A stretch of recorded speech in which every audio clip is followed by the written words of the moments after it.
Okay, here we are again. We're doing this time Standard 4, and Standard 4 was about content knowledge.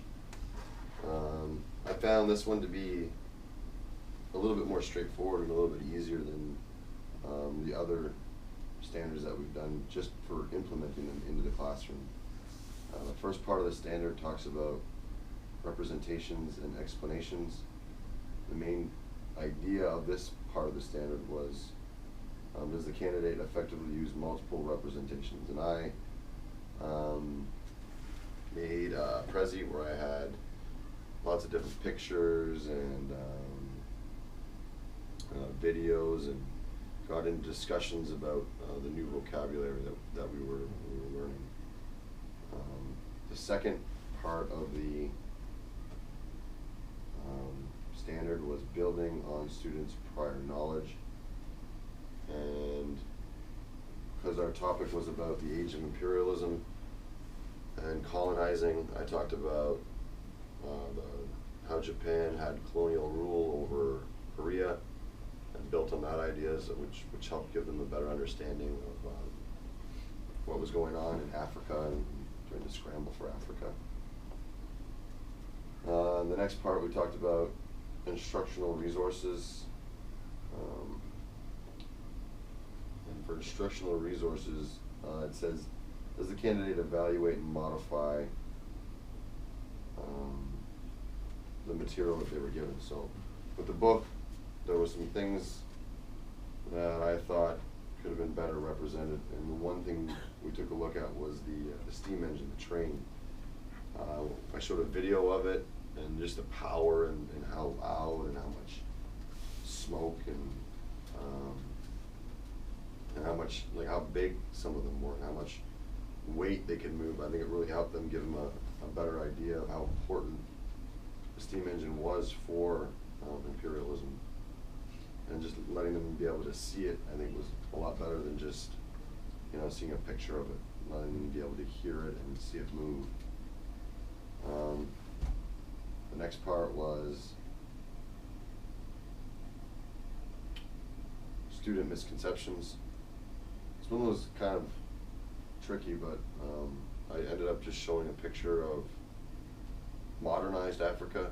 Sometimes when people think about Africa, it is a misconception that it's just a lot of sand, and tigers, and jungle, but they have very rich, powerful cities that I showed them a couple pictures and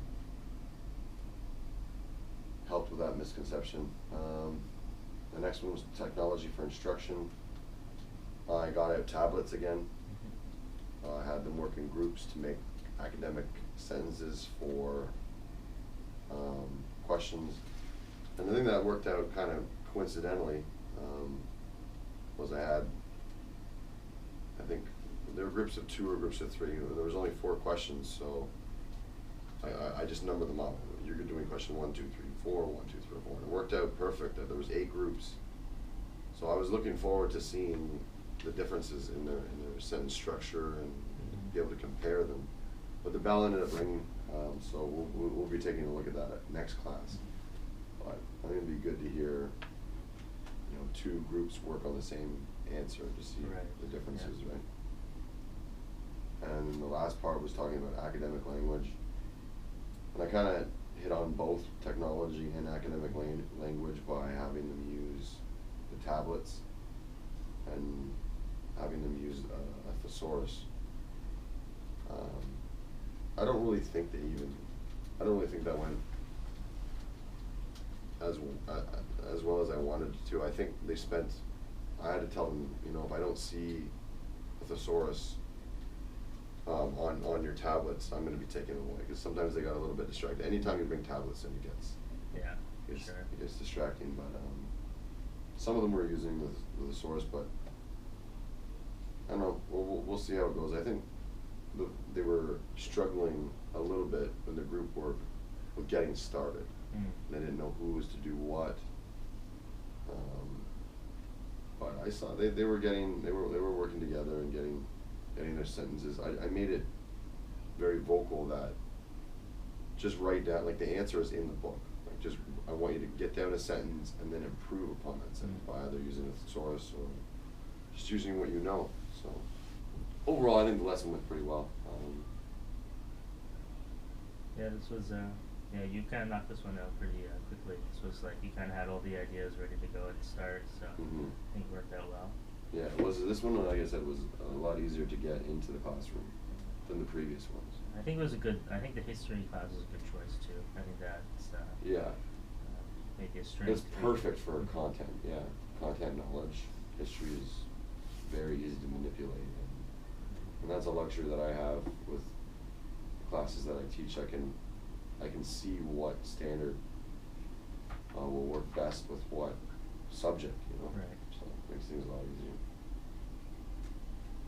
All right, well, Yep. it's getting near the end, slowly but surely.